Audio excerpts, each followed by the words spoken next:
How you doing out there? This is John Wayne Mercure, the Sonneteer, in beautiful Chandler, Arizona. I'm talking to you. I'm dedicating this piece. This is a classic. I'm dedicating it to the people of Sudan. I'm dedicating it through the Sudanese Professionals Association. Why? Because they're doing important work. They're changing things for the better. This whole piece is dedicated to you and dedicated to every single veteran in the American military out there.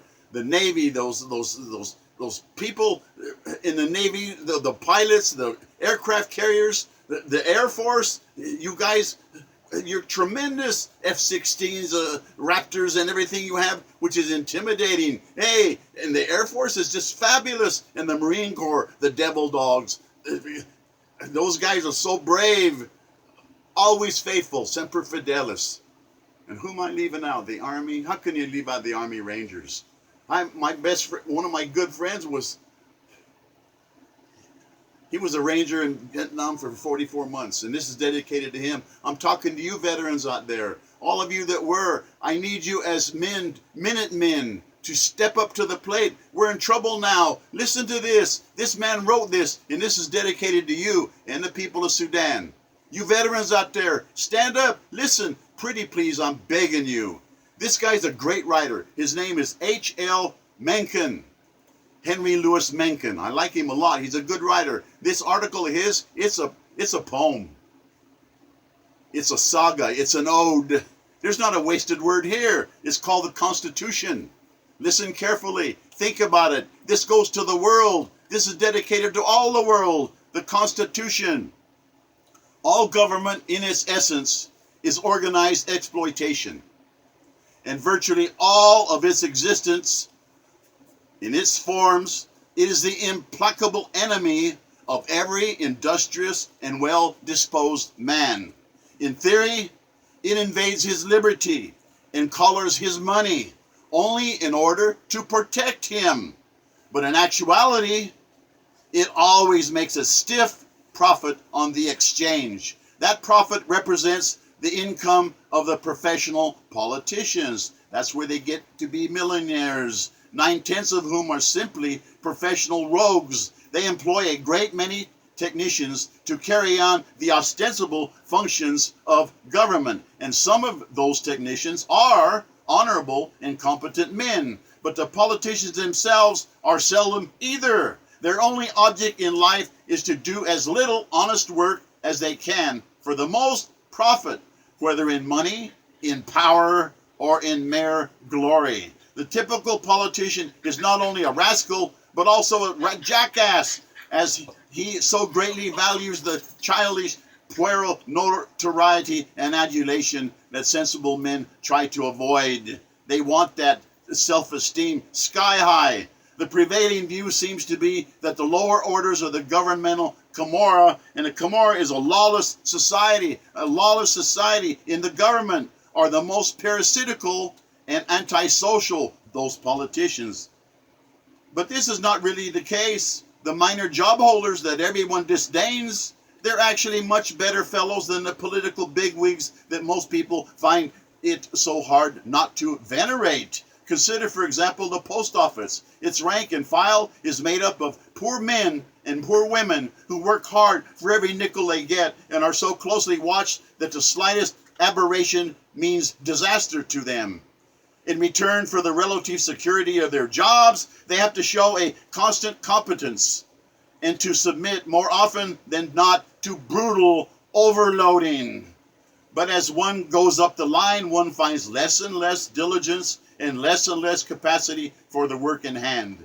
Until at the top, one commonly encounters a professional politician of the most crass and shameless sort, bent only upon serving his party machine. It is the same in the city hall. People who go there on business for the first time are usually greatly surprised to find so many polite, industrious, and expert men behind the desks. They expect a gang of lazy, impudent ward heelers, but what they discover is a body of functionaries who at least are as well qualified as those they are used to meeting in stores and banks. But the higher offices are seldom so decently managed. And in the highest of all, that of the mayor, it is so rare to find reasonable, real, and genuine competence that when they happen to be encountered, as in one case, say, of this great Honorable Jackson, it seems almost a miracle. When the governor of an American state turns out to be a man of ability and honesty, it is a miracle indeed, and of a very rare sort, for most American governors are shabby and scurvy politicians, and some of them are obviously knaves. Let me get situated here. Pay attention to the end of this about the Constitution, why it's so important. The one aim of all such persons is to butter their own parsnips. They have no concept of the public good that can be differentiated from their concept of their own good. They get into office by making all sorts of fantastic promises, few of which they ever try to keep, and they maintain themselves there by fooling the people further. They are supported in their business by the factitious importance which goes with high public position. This great majority of folk are far too stupid to see through, and they don't see through it. They're far too stupid to see through this politician's tinsel, because he is talked of in the newspapers all the time and applauded when he appears in public. They mistake him for a really eminent man, but he seldom is anything of the sort, and when he loses his office, his eminence usually vanishes instantly. But while it lasts, it is a very useful thing to him, and he is well aware of it. One of the favorite devices of politicians whose stupidity or roguery gets them into trouble is to call upon all good citizens to sustain them as a patriotic matter. This is not only done by presidents of the United States, but also by all sorts of lesser functionaries. Be patriotic, down to the members of school boards and county road boards. It commonly works pretty well, for most people are flattered by when anyone who seems to be distinguished asks for their help. So they go on whooping up their own creature until in the end his unfitness for his job can't be concealed no longer, and then they turn him out in anger and put in someone there still worse. Here, public gullibility is reinforced by the common notion that government is a kind of separate and autonomous entity, standing apart from all other institutions. People constantly speak of the government doing this or that, as they might speak of God doing it. But the government is really nothing but a group of men, and usually they are very inferior men. They may have been better men, working for them, but they themselves are seldom worthy of any respect. Not many of them have ever even been able to make their marks at any other reputable trade, and not many of them know anything worth knowing or ever have a thought that is worth having. At intervals in the history of the world, the people of some country or another, or more accurately, a relatively enlightened and resolute faction of them, become unhappily aware of the nature of the government they live under and undertake measures to improve it. Sometimes these measures take the form of assassinating its principal dignitaries or of driving them into exile, but more often the thing is done more gently.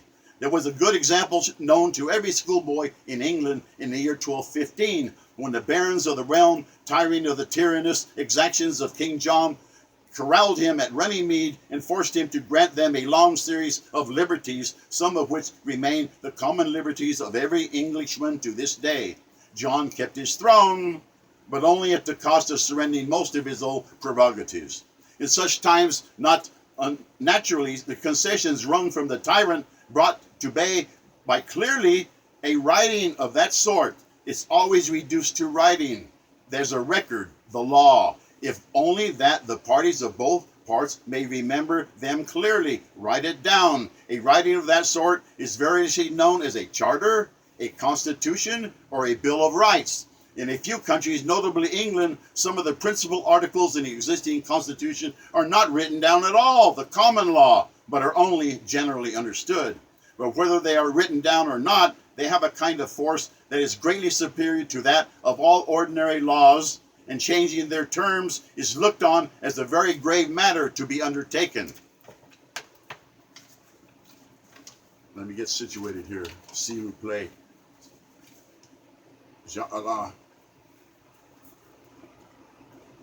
Only on long consideration and after getting the consent of all the persons, that's how laws are passed, or at least of a majority of them whose rights it is proposed to modify. In brief, A constitution is a standing limitation upon the power of the government. So far they may go, but no further.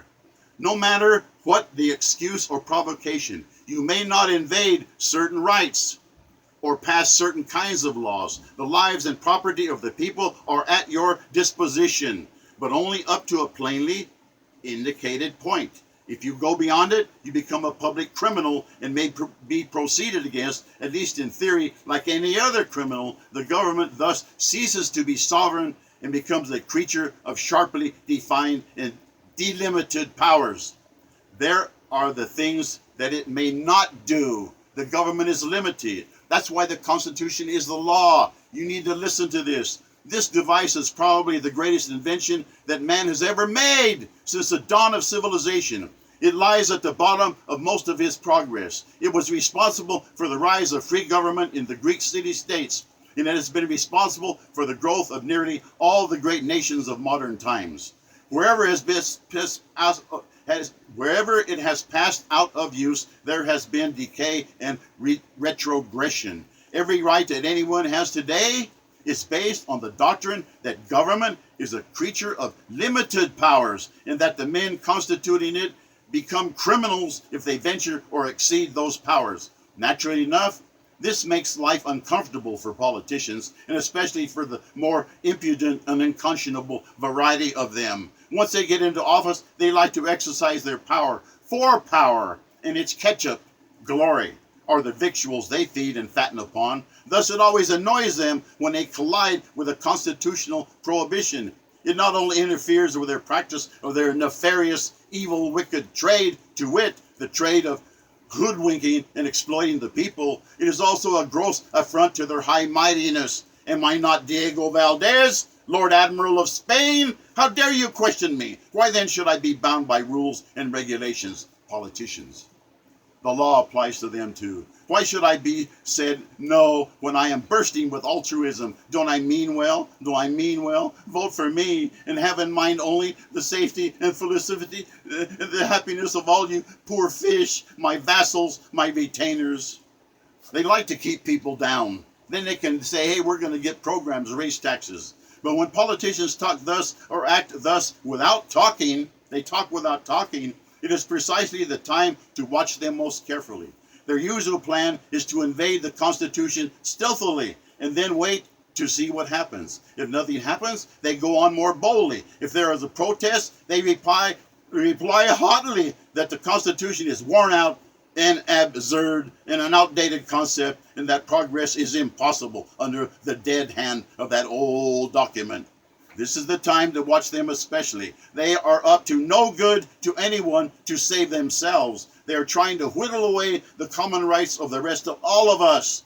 Their one and only object now and always is to get more power into their hands that it may be used freely for their advantage and to the damage of everyone else. Beware of all politicians at all times, but beware of them most sharply when they talk of reforming and improving the Constitution. Now, what I'm talking about is Minutemen, patriots, veterans out there, the people of Sudan. A constitution like that, law is everything. It's everything we've known since civilization began. And I'll tell you what, there can be only one. I represent the Universal Church. My videographer right here, he's getting his doctorate in chemical engineering. He's a genius. He's the Sultan from Sudan, I call him. He's my hero, Dr. Mohammed Fregon. Hey, we're trying to get these people together to talk about the Universal Church, all of us together. We gotta live together. Let's do so. But a constitution is where we start. And a constitution that respects all religions. All right? And you can do it. You can do it. I know you can do it. Thank you for listening. This is too important. Please, please think about what I said. Okay? The Constitution. God bless us, everyone. Ja Allah, tout le monde. Au revoir. Du gardez-vous pour toujours. Thank you.